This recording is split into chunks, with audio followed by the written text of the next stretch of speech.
Hello everyone, this is me Shruti from economics classes and I hope आप सभी बढ़िया होंगे। आज का हमारा टॉपिक है कैलोरीमेट्री, जिसमें हम हीट के बारे में पढ़ेंगे, टेम्परेचर के बारे में पढ़ेंगे, स्पेसिफिक हीट कैपेसिटी, कुछ न्यूमेरिकल्स, कुछ लॉज। तो इन सब चीज़ों पे हमें ध्यान देना है। तो आज हम डिस्कस करेंगे फर्स्ट यूनिट में, जिसमें हम लोग हीट एंड टेम्परेचर के बारे में डिस्कस करेंगे, उसके कुछ यूनिट्स के बारे में डिस्कस करेंगे एंड साथ ही साथ कुछ न्यूमेरिकल्स पे भी ध्यान देंगे। तो चलिए शुरू करते हैं। तो सबसे पहले है कॉन्सेप्ट ऑफ हीट। तो हीट क्या है? हमने हीट को as a form of energy के बारे में पढ़ा है पहले ही। हीट क्या होती है? हर एक मैटर मॉलिक्यूल्स के साथ बना है। आप भी मॉलिक्यूल से बने हो, मैं भी मॉलिक्यूल से बनी हूं।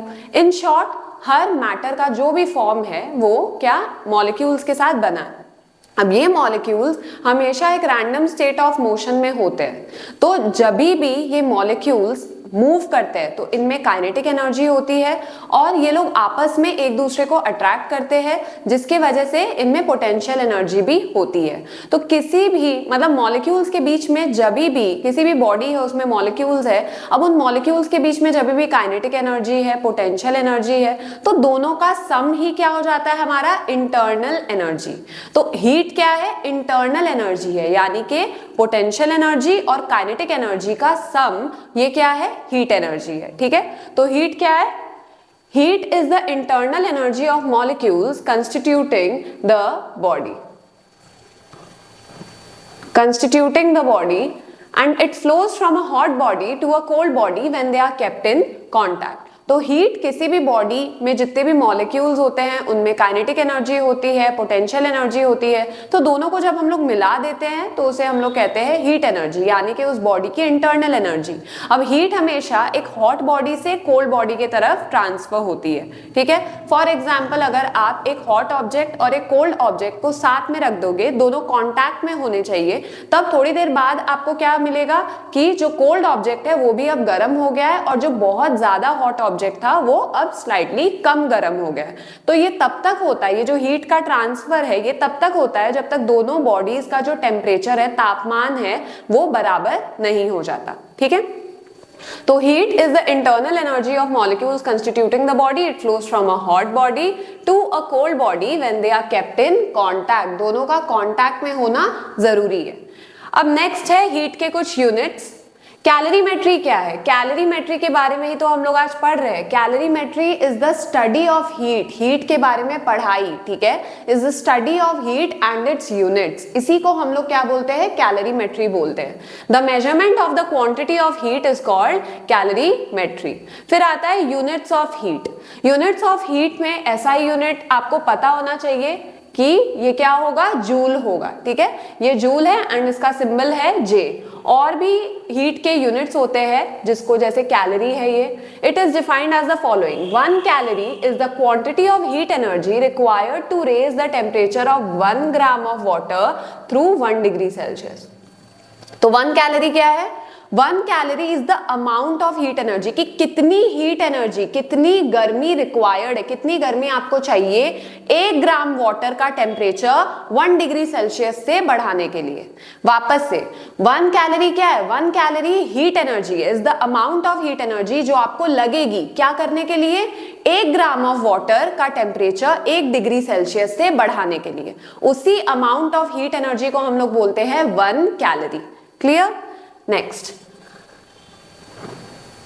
फिर है हमारे पास 1 कैलोरी, दूसरा डेफिनेशन भी है इसका। 1 calorie is the heat energy required to raise the temperature of 1 gram of water from 14.5 degree Celsius to 15.5 degree Celsius, जिसका डिफरेंस ऑटोमेटिकली क्या है? 1 डिग्री सेल्सियस ही है। सेम डेफिनेशन है, बस अलग लैंग्वेज से प्रेजेंट किया गया है कि सिंपली 1 कैलोरी हीट एनर्जी है, कि कितनी हीट एनर्जी आपको रिक्वायर्ड होगी 1 ग्राम ऑफ वाटर का टेम्परेचर 1 डिग्री सेल्सियस से बढ़ाने के लिए। ठीक है, इसीलिए 14.5 डिग्री सेल्सियस और 15.5 डिग्री सेल्सियस का जो फर्क है वो भी 1 डिग्री सेल्सियस ही है। तो इन शॉर्ट ये डेफिनेशन दोनों सेम ही है, बस लिखने का तरीका अलग है। अब आता है दोनों के बीच में रिलेशन, कि कैलोरी और जूल के बीच में कितना रिलेशन होता है। तो 1 calorie is equals to 4.186 joule और 4.2 जूल। ये इंपॉर्टेंट है, ये सब रिलेशन आपको पता होना चाहिए। फिर आ जाते हैं kilo calorie. 1 kilo calorie is the heat energy required to raise the temperature of 1 kg water. तो कैलोरी में 1 ग्राम ऑफ वाटर के बारे में बात कर रहे थे, 1 किलो कैलोरी में 1 kg ऑफ वाटर के बारे में बात कर रहे हैं कि कितनी हीट एनर्जी आपको लगेगी 1 किलोग्राम वाटर का टेम्परेचर 1 डिग्री सेल्सियस से बढ़ाने के लिए। 1 किलो मतलब 1 kg ऑफ वाटर का टेम्परेचर अगर आप बढ़ाना चाहते हो, 1 डिग्री सेल्सियस से बढ़ाना चाहते हो, तो आपको कितनी हीट एनर्जी रिक्वायर्ड होगी, कितनी हीट एनर्जी लगेगी? 1 किलो कैलोरी जितनी हीट एनर्जी आपको लगेगी। तो क्लियर है, अभी हमने पढ़ा हीट क्या होती है, फिर कैलोरीमेट्री क्या होती है, और हीट के कुछ यूनिट्स के बारे में हमने पढ़ा जो कि है कैलोरी एंड किलो कैलोरी, फिर जूल। तो कैलोरी एंड जूल के बीच में क्या रिलेशनशिप है? 1 calorie is equals to 4.2 joule and 1 kilo calorie is equals to 4200 joule. तो आई होप आपको ये कॉन्सेप्ट एकदम अच्छे से क्लियर हो गया होगा। अब हम बात करेंगे टेम्परेचर के बारे में। टेम्परेचर क्या है? टेम्परेचर एक स्केल है या पैरामीटर है जो हमें ये बताता है कि किसी भी बॉडी में कितनी ज्यादा हीट एनर्जी है, कोई भी बॉडी कितनी ज्यादा गर्म है। ठीक है, ये हमें बताता है कि जब भी दो बॉडीज, एक हॉट है एक कोल्ड है, ठीक है, एक बॉडी का टेम्परेचर बहुत ज्यादा है, एक बॉडी का टेम्परेचर बहुत ही कम है, तो जब भी दो बॉडीज, ऐसी दो बॉडीज कांटेक्ट में लाई जाती हैं तो हीट एनर्जी कहां से कहां फ्लो करेगी? कोल्ड बॉडी से हॉट बॉडी तक या हॉट बॉडी से कोल्ड बॉडी तक। तो ये हमें कौन बताएगा? टेम्परेचर। तो इससे हमने क्या जाना है कि ऑब्वियसली जब भी एक हाई टेम्परेचर और एक लो टेम्परेचर की बॉडीज कांटेक्ट में आती हैं तो हीट एनर्जी हमेशा हाई टेम्परेचर वाली बॉडी से लो टेम्परेचर वाली बॉडी में ट्रैवल करती है, और ये उल्टा नहीं होता है। ये जो हीट एनर्जी का ट्रांसफर है ये तब तक होता है जब तक दोनों ही बॉडीज का जो टेम्परेचर है वो बराबर ना हो जाए। ठीक है, लेट्स से एक बॉडी है उसका टेम्परेचर है 50 डिग्री सेल्सियस और एक बॉडी है जिसका टेम्परेचर लेट्स से है 20 डिग्री सेल्सियस। ठीक है, तो हीट एनर्जी हमेशा 50 डिग्री सेल्सियस वाले बॉडी से 20 डिग्री सेल्सियस वाले बॉडी में जाएगी, और ये तब तक होगा जब तक दोनों का टेम्परेचर बराबर नहीं हो जाता है। ठीक है, तो 50 + 20 कितना होता है? 70। 70 डिवाइड बाय 2 अगर आप करोगे तो 35 डिग्री सेल्सियस होगा। तो जब दोनों बॉडीज का टेम्परेचर 35 जब तक नहीं हो जाता है, बराबर नहीं हो जाता है, तब तक ये हीट एनर्जी ट्रांसफर होती रहेगी। क्लियर है? तो टेम्परेचर क्या है? टेम्परेचर इज द, इसको ऊपर कर लेते हैं थोड़ा, temperature is the parameter or scale which tells the thermal state of a body, that is the degree of hotness or coldness of a body, कि बॉडी कितने हद तक हॉट है या कितने हद तक कोल्ड है। जब बॉडी का टेम्परेचर ज्यादा होता है मतलब बॉडी ज्यादा हॉट है, जब बॉडी का टेम्परेचर कम हो जाता है इसका मतलब कि बॉडी कोल्ड है। फिर it determines the direction of flow of heat when two bodies at different temperatures are placed in contact. तो जब दो बॉडीज है, दोनों ही बॉडीज डिफरेंट टेम्परेचर की है, दोनों को कांटेक्ट में लाया जाता है, तब हीट एनर्जी कहां से कहां ट्रांसफर करेगी ये कौन बताएगा आपको? ये उस बॉडीज का टेम्परेचर बताएगा। तो आई होप आपको ये समझ में आ गया होगा। अब हम ध्यान देंगे टेम्परेचर के यूनिट्स के बारे में। तो ऐसा यूनिट ऑफ टेम्परेचर है केल्विन, जिसका सिंबल है K। दूसरे भी यूनिट्स होते हैं जैसे फ़ारेनहाइट है, सेल्सियस है, बट यहाँ पे सेल्सियस ही मेंशन्ड है। तो दूसरा जो यूनिट है वो है सेल्सियस, जिसका सिंबल है C। तो दोनों में रिलेशन है ये। अगर मान लीजिए आपको कोई भी टेम्परेचर दिया हुआ है सेल्सियस स्केल में, लेट्स से 30 डिग्री सेल्सियस है ये, आपको इसको निकालना है केल्विन में, इसको आपको कन्वर्ट करना है केल्विन में। तो सिंपली आप इसमें क्या करोगे? 273 ऐड कर दोगे। ठीक है, तो ये क्या हो जाएगा? अगर आप इसको 273 ऐड करोगे तो ये हो जाएगा 303 केल्विन। तो ऐसे ही आप क्या कर सकते हो? सेल्सियस स्केल से केल्विन स्केल में किसी भी टेम्परेचर को ला सकते हो। अब आपको अगर इसका उल्टा करना तो बस सिंपली 303 में से 273 माइनस कर देना, तो आपको जो टेम्परेचर है वापस सेल्सियस स्केल में मिल जाएगा। तो ये दोनों के बीच का क्या है? रिलेशन है, दोनों यूनिट्स के बीच का। अब बाय ये तो मैंने समझा दिया है। The zero of the Kelvin scale is called absolute zero. It is the temperature at which molecular motion ceases, it is equals to -23 degree Celsius. तो केल्विन स्केल जो है वो जीरो से चालू होती है। ठीक है, जो केल्विन स्केल का जो जीरो है वो एब्सोल्यूट जीरो कहते हैं, जहां पे आते ही जो मॉलिक्यूलर मोशन है वो स्टॉप हो जाता है। ठीक है, ये कितने सेल्सियस के बराबर है? ये -273 डिग्री सेल्सियस के बराबर है। Now a degree is same on both the Celsius and kelvin scale. और डिग्री और टेम्परेचर डिफरेंस। अब इसको हम लोग एक एग्जांपल की मदद से समझेंगे। लेट्स से एक बॉडी है, आप उसको क्या हीट एनर्जी उसमें सप्लाई कर रहे हो। एक बॉडी है जिसमें आप हीट एनर्जी सप्लाई कर रहे हो, यहाँ पे तो नहीं होगा। तो पहले उस बॉडी का जो टेम्परेचर था वो था 30 डिग्री सेल्सियस, अब उस बॉडी का टेम्परेचर हो गया है 60 डिग्री सेल्सियस। ठीक है, तो कितना चेंज हुआ? 30 डिग्री का चेंज हुआ, 30 डिग्री सेल्सियस का चेंज हो गया। पहले बॉडी का टेम्परेचर क्या था? 30 डिग्री सेल्सियस, अब बॉडी का टेम्परेचर क्या हो गया है? 60 डिग्री सेल्सियस। तो कितने डिग्री से बढ़ गया है टेम्परेचर? 30 डिग्री सेल्सियस से बढ़ गया है। तो अब इसी को हम लोग केल्विन में कैसे एक्सप्रेस करेंगे? 30 डिग्री सेल्सियस कितने केल्विन के बराबर है? 273 ऐड कर दो आप इसमें, तो आएगा 303 केल्विन। अब जो 60 डिग्री सेल्सियस है वो कितने केल्विन के बराबर है? इसमें 273 ऐड कर दो, तो ये आपका हो जाएगा 333 केल्विन। तो 303 और 333 केल्विन का जो डिफरेंस है वो कितना आया? 30। ठीक है, 30 केल्विन आया। तो इससे क्या कहना चाहते हैं हम कि सेल्सियस स्केल में जितना टेम्परेचर डिफरेंस होगा, केल्विन स्केल में भी उतने ही टेम्परेचर का डिफरेंस होगा। सेल्सियस स्केल में कितना फर्क था? 30 डिग्री सेल्सियस का, हमने उसे केल्विन स्केल में कन्वर्ट किया, तभी भी कितना डिफरेंस आया? 30 केल्विन का ही डिफरेंस आया। तो आई होप आपको ये क्लियर हो गया होगा।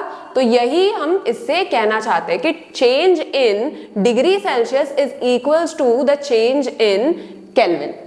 क्लियर? तो अब कोई भी बॉडी अपना टेम्परेचर इंक्रीज करने के लिए कितनी हीट एनर्जी अब्सॉर्ब करेगी, ये किन फैक्टर्स पे डिपेंडेंट है? पहला, मास ऑफ द बॉडी पे, मतलब बॉडी का मास जितना होगा, जितना ज्यादा होगा, वो उतनी ही ज्यादा हीट एनर्जी अब्सॉर्ब करेगी अपना टेम्परेचर बढ़ाने के लिए। दूसरा पॉइंट है कि आपको कितना टेम्परेचर बढ़ाना है। फॉर एग्जाम्पल, आपको 1 डिग्री सेल्सियस टेम्परेचर बढ़ाना है तो आपको थोड़ा कम हीट एनर्जी सप्लाई करना होगा। फिर अगर आपको 5 डिग्री सेल्सियस बढ़ाना है टेम्परेचर, तो आपको कंपेरेटिवली ज्यादा हीट एनर्जी सप्लाई करना होगा। तो जितना ज्यादा आपको टेम्परेचर में इंक्रीज चाहिए, उतनी ही ज्यादा आपको हीट एनर्जी सप्लाई करनी होगी। और तीसरा पॉइंट है मटेरियल ऑफ द बॉडी, कि बॉडी का मटेरियल क्या है, क्योंकि अलग अलग मटेरियल की बॉडीज को अलग अलग अमाउंट ऑफ हीट एनर्जी की जरूरत पड़ती है अपनी टेम्परेचर को इंक्रीज करने के लिए। ठीक है, तो अब हम लोग वन बाय वन ये फैक्टर्स को डिस्कस करेंगे। तो सबसे पहला पॉइंट है मास ऑफ द बॉडी, दूसरा पॉइंट है इंक्रीज इन टेम्परेचर, एंड तीसरा पॉइंट है मटेरियल ऑफ द बॉडी, कि बॉडी का मतलब बॉडी किस सब्सटेंस से बनी है, किस मटेरियल से बनी है। तो पहले को हम लोग अच्छे से इलैबोरेट करके समझेंगे। लेट्स से 2 बॉडीज है, एक इतने मास की, एक इतने मास की। दोनों को आप हीट कर रहे हो और दोनों का टेम्परेचर आपको 5 डिग्री सेल्सियस से बढ़ाना है। ठीक है, दोनों का टेम्परेचर आपको कितने डिग्री सेल्सियस से बढ़ाना होगा? 5 डिग्री सेल्सियस से। तो जब आप इसको हीट करोगे और टेम्परेचर को नोट करोगे, तब आप क्या ऑब्जर्व करोगे कि जो ज्यादा मास की बॉडी है उसे आपको ज्यादा हीट एनर्जी देनी पड़ रही है, ज्यादा देर तक गर्म करना पड़ रहा है, तब जाकर के उसके टेम्परेचर में 5 डिग्री सेल्सियस की मतलब 5 डिग्री सेल्सियस की इंक्रीज हो रही है। ऑन द अदर हैंड, जो छोटी बॉडी है, जो कम मास की बॉडी है, उसको आप थोड़े देर के लिए भी हीट कर रहे हो तो थोड़ी देर बाद वो 5 डिग्री सेल्सियस में उसके टेम्परेचर में इंक्रीज आ जा रहा है।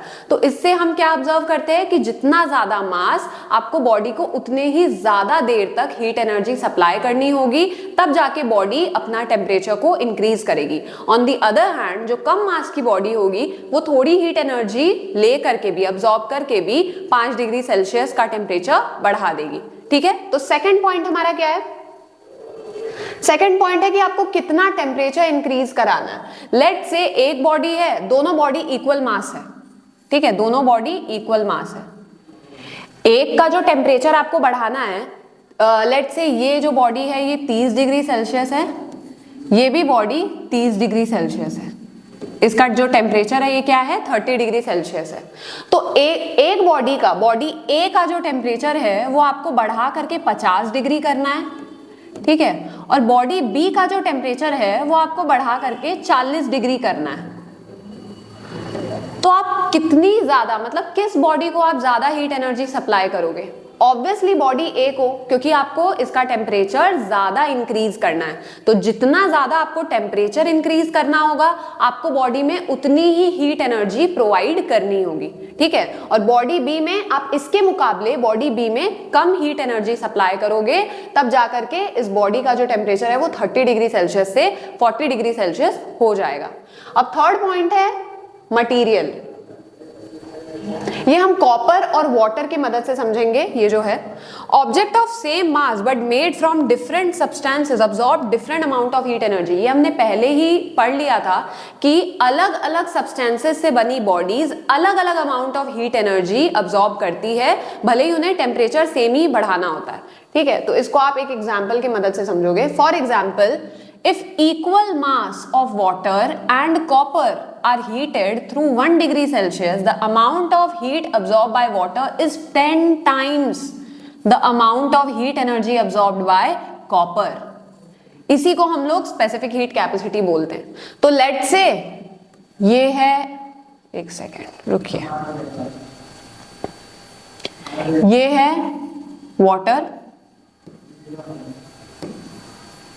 ये है कॉपर, दोनों का मास एक ही है और दोनों का टेम्परेचर आपको 1 डिग्री सेल्सियस से बढ़ाना है। कितने डिग्री सेल्सियस से बढ़ाना है? दोनों का टेम्परेचर 1 डिग्री सेल्सियस से ही बढ़ाना है। तो हमने क्या ऑब्जर्व किया कि कॉपर तो थोड़ी हीट एनर्जी ऑब्जर्व करके ही वो 1 डिग्री सेल्सियस क्या कर लेता है, इंक्रीज कर लेता है, अपना टेम्परेचर 1 डिग्री सेल्सियस से इंक्रीज कर लेता है। पर कॉपर के मुकाबले वाटर को 10 गुना ज्यादा हीट एनर्जी लगती है, तब जाकर के वाटर अपना टेम्परेचर 1 डिग्री सेल्सियस से बढ़ाता है। तो इससे हमें क्या समझ में आया, वाटर अलग सब्सटेंस है, कॉपर अलग सब्सटेंस है, इसीलिए दोनों को अलग अलग अमाउंट ऑफ हीट एनर्जी लगती है अपना टेम्परेचर 1 डिग्री सेल्सियस से बढ़ाने के लिए, ठीक है। वाटर को कॉपर के मुकाबले 10 गुना ज्यादा हीट एनर्जी लगती है, तब जाकर के वाटर 1 डिग्री सेल्सियस बढ़ाता है, ठीक है। नेक्स्ट, तो इसी को हम लोग बोलते हैं specific heat capacity. Specific heat capacity क्या होती है किसी भी ऑब्जेक्ट की, कि उसको कितनी हीट एनर्जी लगती है, तब जाकर के वो 1 डिग्री सेल्सियस से क्या करता है, अपना टेम्परेचर जो है वो बढ़ाता है। अब है difference between heat and temperature. तो अभी तक हमने जो भी पढ़ा है उसका ये एग्जिस्ट है। Heat is a form of internal energy, temperature एक पैरामीटर है जो ये डिफाइन करता है कि बॉडी कितनी हॉट है, कितनी कोल्ड है। फिर SI unit of heat is joule, SI unit of temperature is kelvin. Heat जो है, किसी भी बॉडी में कितनी हीट होगी वो उसके मास, उसके टेम्परेचर और उसके सब्सटेंस पे मतलब डिपेंड करता है। जो अभी हमने जस्ट पढ़ा है कि कोई भी बॉडी कितनी हीट एनर्जी अब्सॉर्ब करेगी अपना टेम्परेचर बढ़ाने के लिए, वो किस पे डिपेंड करेगा, उसके मास पे, आपको कितना टेम्परेचर बढ़वाना है उस पे, और तीसरा उस बॉडी के सब्सटेंस पे। फिर टेम्परेचर किस पे डिपेंड करता है, on the kinetic energy of the molecules due to their random motion, कि किसी भी बॉडी में जो मॉलिक्यूल्स है वो कितना मूव कर रहे हैं, उनमें काइनेटिक एनर्जी कितनी है। जितनी ज्यादा हीट एनर्जी होगी, जितनी ज्यादा काइनेटिक एनर्जी होगी, उतना ही ज्यादा उस बॉडी का टेम्परेचर होगा, ठीक है। अब फोर्थ पॉइंट है, heat is measured by the principle of calorimetry and temperature is measured by a thermometer. तो कैलोरीमेट्री हम लोग आगे जाके पढ़ेंगे, प्रिंसिपल ऑफ कैलोरीमेट्री। और टेम्परेचर हम लोग किससे मेजर करते हैं, थर्मामीटर से। हीट हम लोग मेजर करते हैं प्रिंसिपल ऑफ कैलोरीमेट्री से। फिफ्थ पॉइंट है, two bodies having same quantity of heat में डिफर इन देयर टेम्परेचर। तो दो बॉडी है, दोनों में same amount of heat energy आप सप्लाई कर रहे हो, बट दोनों का टेम्परेचर ऊपर नीचे हो सकता है। फॉर एग्जाम्पल, एक बॉडी है जिसका मास कम है, एक बॉडी है जिसका मास ज्यादा है, तो दोनों को आप same amount of heat energy दे रहे हो, बट टेम्परेचर किसका जल्दी ज्यादा हो जाएगा, जिसका मास कम होगा, ठीक है। लेट्स से आप ये देख लो ना कि आपने एक छोटे कंटेनर में पानी गर्म करने रखा है, दूसरे साइड एक बड़े कंटेनर में पानी गर्म करने रखा है। तो जब आप थोड़ी देर बाद आओगे, आप क्या देखोगे कि जो छोटे कंटेनर वाला जो पानी है वो जल्दी गर्म हो गया, उसका जो टेम्परेचर है वो जल्दी बढ़ गया है, वेराज जो बड़े कंटेनर वाला जो पानी है वो अभी भी धीरे धीरे गर्म हो रहा है, ठीक है। तो two bodies having the same amount of heat may differ in their temperature, temperature ऊपर नीचे हो सकता है। To bodies at the same temperature may differ in the quantities of heat contained. तो मान लीजिए दो बॉडी है, दोनों का टेम्परेचर सेम है, एक जो बॉडी है, एक जो है बड़ा कंटेनर है वाटर का, एक है छोटा कंटेनर, दोनों का टेम्परेचर 30 डिग्री सेल्सियस ही है। इसका मतलब क्या है कि आपको जो छोटा कंटेनर है उसको आपको कम अमाउंट ऑफ हीट एनर्जी देनी पड़ी और उसका टेम्परेचर बहुत जल्दी बढ़ गया क्योंकि उसका साइज बहुत छोटा है। वेराज जो बड़ा कंटेनर है आपको उसको बहुत ज्यादा हीट एनर्जी देनी पड़ी, तब जा करके उसका जो टेम्परेचर है वो 30 डिग्री सेल्सियस आया क्योंकि उसका साइज बड़ा है। तो इससे हमें क्या पता चलता है कि जो दो बॉडीज है उनका टेम्परेचर सेम हो सकता है पर जरूरी नहीं है कि उनमें हीट एनर्जी भी उतनी ही बराबर हो। एक बॉडी को ज्यादा हीट एनर्जी देनी पड़ सकती है, ठीक है, एक बॉडी को कम हीट एनर्जी दे करके भी वो उतने टेम्परेचर में आ जाएगा, ठीक है। Next, when two bodies are placed in contact, the total amount of heat is equal to the sum of the heat of the individual body। तो जब दो अलग अलग बॉडीज कांटेक्ट में आती हैं, दो अलग अलग बॉडीज से मेरा मतलब है दोनों का टेम्परेचर अलग अलग है, तो जो अमाउंट ऑफ हीट एनर्जी आप कैसे निकालोगे, दोनों में कितनी हीट एनर्जी है दोनों को ऐड कर दो जब दो बॉडीज कांटेक्ट में आएंगी। लेट से एक बॉडी है उसमें कितनी हीट एनर्जी है H1, दूसरी बॉडी है जो कांटेक्ट में आई है वो उसमें हीट एनर्जी है H2। तो आप टोटल हीट एनर्जी कैसे निकालोगे, H1 प्लस H2, ठीक है। फिर है when two bodies at different temperatures are placed in contact, the resultant temperature is the temperature in between the two temperatures। तो अब जो दो बॉडीज है जिनका टेम्परेचर अलग अलग है, एक का है 50 डिग्री सेल्सियस, एक का है 20 डिग्री सेल्सियस, तो दोनों का जो बीच का रिजल्टेंट टेम्परेचर है, ठीक है, रिजल्टेंट टेम्परेचर क्या है कि जो हॉट बॉडी होगी वो कोल्ड बॉडी में हीट को ट्रांसफर करेगी। ये तब तक होगा जब तक दोनों का टेम्परेचर बराबर नहीं हो जाता। इसी बराबर टेम्परेचर को हम लोग बोलते हैं रिजल्टेंट टेम्परेचर। तो ये रिजल्टेंट टेम्परेचर आप लोग कैसे निकालोगे, 50 + 20 डिवाइड बाय 2। तो 50 + 20 होता है आपका 70 को 2 से डिवाइड करोगे तो क्या आएगा 35। तो यही 35 दोनों का टेम्परेचर हो जाएगा after a period of time. उसके बाद कोई भी हीट का ट्रांसफर नहीं होगा। तो आई होप आपको ये सारे डिफरेंसेस एकदम अच्छे से समझ में आ गए होंगे। तो आज के क्लास में हमने हीट, टेम्परेचर, उनके यूनिट्स, कुछ फैक्टर्स और भी बहुत सारे कॉन्सेप्ट्स के बारे में डिटेल डिस्कशन किया है। अगर आपका कोई भी डाउट हो इन कॉन्सेप्ट्स को लेकर के तो आप कमेंट सेक्शन में लिख के हमें ज़रूर बताएं। अगले क्लास में हम heat capacity, specific heat capacity और कुछ रियल लाइफ एग्जाम्पल्स के ऊपर डिस्कस करेंगे। तो मिलते हैं आपसे नेक्स्ट वीडियो में।